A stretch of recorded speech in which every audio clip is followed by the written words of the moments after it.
Hello साथीहरु, नमस्ते। हेर्नुहोस् है, आज त म निङ्रो खोज्न जाँदैछु है उतापट्टिको दिदीसँग। पडोसी दिदी छ मेरो, आसामिस हुनुहुन्छ। उहाँले भन्नुभयो लु है बहिनी जाउँ है निङ्रो खोज्नु भनेर चाहिँ भन्नुभयो। अन्त लु म पनि तयारी भएर लु हिँडेँ।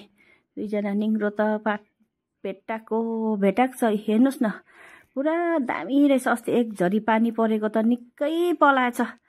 दुईजनाले मजाले टिपेको मजाले टिपे। र यहाँनिर चाहिँ पुरा आदिवासीहरू आउँछ निङ्रो टिप्नु। अन्त तिनीहरू चाहिँ त्यहाँ उसमा बेच्नु लान्छ नि त, हाटतिर बेच्नु लान्छ। पुरा बोरा कसेर लान्छ। अन्त अहिले चाहिँ निकै यिनीहरू आएको छैन। ल है मौकामा हामी पनि हिँडिहाल्नुपर्छ भनेर चाहिँ अलिअलि टिपेको नि। अन्त अहिले राम्रो पलाएको रहेछ, ठस पलाइरहेको रहेछ। लु हिँड्यौँ। मलाई त साह्रै मनपर्छ हौ निङ्रो साथी हो। तपाईँहरूलाई चाहिँ कस्तो लाग्छ? मलाई त साह्रै मनपर्छ। खै जङ्गली चिजहरू मात्रै मनपर्छ हौ साथी हो। जङ्गलमै जन्मेको जस्तो पो लाग्छ है आफैलाई त। मजाले टिप्दै झोलामा निकै बनाएँ मैले त। यता पनि भेट्छु, यता पनि ठस परेको भेट्छु है। यसरी टिप्दै निकै अगाडि बढ्यौँ है। त्यहाँदेखि यसो हेरेको त यतातिर बी जस्तो पनि छ, जङ्गली बी भन्छ। फेरि उता हेरेको त यो चाहिँ हस्टेल है, बोइस हस्टेल हो है साथी हो। अनि यहाँनिर चाहिँ हाम्रो गाउँ हो। यो गाउँको पछाडि चाहिँ यो जङ्गल हो। फेरि एकछिन टिप्दै रमाइलो गऱ्यौँ। है एकछिन त गीत गाउनु पनि पर्यो है भनेर चाहिँ मैले गीत गाउनु थालेँ हो। बिचरा अब के गर्नु, गीत गाउनु थालेँ। अब रमाइलो पनि गर्नु पर्यो नि त। अन्त गरम भएर मानेको पत्ता पनि ओढ्यौँ हो। अन्त दुईजना यसरी हल्का बोल्दै रमाइलो गर्दै गरममा दुईजना टिपिसकेर एकछिन थकाइ मार्यौँ।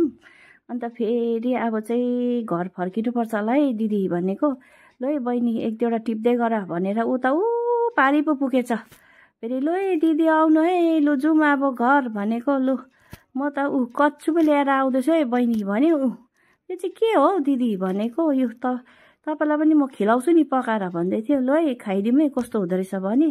अन्त लु अब घर जाउँ, धेरै भयो हामी यहाँ बसेको भनेर चाहिँ लु बिस्तारी लु टिप्दै अब गाउँको तर्फ लाग्दैछौँ है। अन्त लु बाटोमा भेट्दैछ अलिअलि टिप्दै हो। अन्त यहाँ पनि छ है बहिनी भन्दैछ। उसले पनि टिप्दैछ, म पनि टिप्दैछु। र अब गाउँ त आइपुगिहाल्यो हो। अनि अब निक्लिनु पर्यो नि गाउँमा भनेर चाहिँ लु यतैबाट निक्लिनु पर्यो। जताबाट पसेको छ त्यतैबाट त निक्लिनु पर्यो। त्यो चाहिँ अर्काको जमिन हो। यहाँ चाहिँ सानो ताला लगाइराख्छ नि त। अन्त हामी निक्ल्यौँ यहाँबाट। अन्त लु है दिदी यसलाई अब तपाईँ हामी निक्लिसकेर चाहिँ यो गेटलाई चाहिँ ताला लगाएर चाबी झुन्डै राखिदिनु है त्यहाँ भनेर चाहिँ दिदीले लु भनेर चाहिँ ताला लगाउनु थाल्यो। त्यहाँदेखि ताला लगाइसकेर चाहिँ लु अब चाहिँ घरतिर लाग्नुपर्छ होला दिदी भनेर लु गएँ है म भने। हेर्नुहोस् है हेरेकोमा धेरै धन्यवाद छ। लाइक शेयर सब्सक्राइब गरिदिनुहोस् है साथी हो।